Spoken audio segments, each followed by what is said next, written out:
কেউ ভাই যুবলীগ করে, কেউ ছেলে ছাত্রলীগ করে, কেউ ভাই কর্মপার্টি ইউনিয়নের আওয়ামী লীগ করে।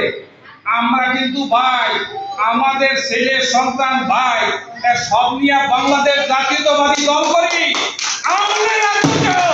আপনাকে সাবধান করে বলতে চাই, সরকারের ধরনের ভাষা উচ্চারণ করবেন না। আপনাদের হাতে হাড়ি ভাঙিয়ে দেব, আপনারা সন্তান হয়ে যান। আপনারা সাবধানতা অবলম্বন করে, আপনাদের মতো আমরা চাঁদাবাজি করি না। কোন দোকানের টাকা, কোন আড়তের টাকা, কোন কোম্পানির টাকা, আমি এই জায়গায় মহানগর সাংবাদিক, প্রিন্ট মিডিয়া, ডিজিএফআই, বাংলাদেশ সরকারের গোয়েন্দা সংস্থার মাধ্যমে আপনাদেরকে জানাইতে চাই, আমরা যে নেত্রীকে নিয়ে মাঠে নেমেছি তার ভিতরে যদি এ ধরনের কোনো কলঙ্ক থাকে আমরা তাকে চাই না।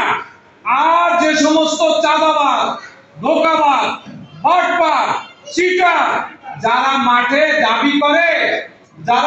দাবি করে আপনারা দেখবেন তাদের তুলনায় যদি আমরা পরিচ্ছন্ন হই তাইলে আপনারা মহামান্য দলের ভারপ্রাপ্ত চেয়ারম্যান, দলের নীতি নির্ধারক তাদের কাছে আমাদের সুপারিশ করবে। আমরা আফরোজা খানম নাসরিনকে বরিশাল মহানগর 5 আসনের সংসদ সদস্য হিসাবে মনোনয়ন চাই। আপনারা সবাই একমত? আপনারা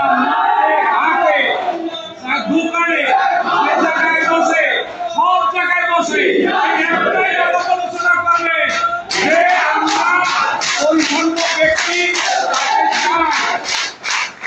আর একটা কথা হলো বরিশালে অনেক নেতৃবৃন্দ আছে, অনেক নেতৃত্ব দিয়েছেন।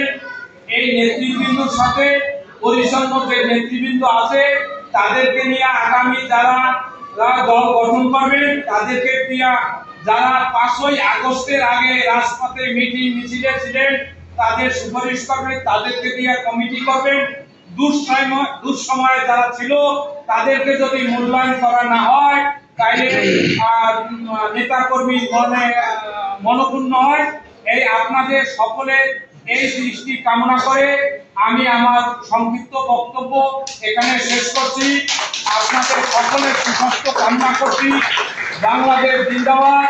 শহীদ প্রেসিডেন্ট জিয়াউর রহমান অমর, খালেদা জিয়ার সুস্থতা কামনা করি।